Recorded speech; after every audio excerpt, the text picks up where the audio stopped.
మొన్న జరిగిన బంద్ ప్రపంచంలోనే అతి విచిత్రమైన బంద్ అని గిన్నీస్ బుక్ రికార్డు వాళ్ళు కూడా రికార్డు చేయడానికి వస్తున్నారు.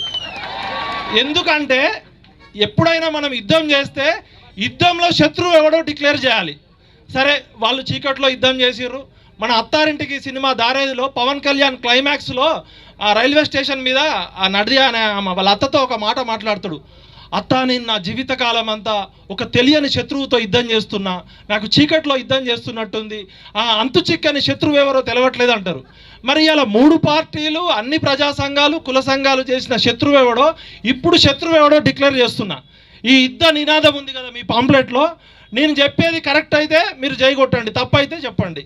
శత్రువు ఎవరంటే ఈ అగ్రవర్ణ ఆధిపత్య మనువాద భావజాలంతో మొత్తం 79 సంవత్సరాల రాజ్యం ఇచ్చిన సుప్రీంకోర్టులో తప్పుడు జడ్జిమెంట్లు ఇచ్చిన ఈ కులవాద పెత్తందారుల జడ్జీలు మన శత్రువులు.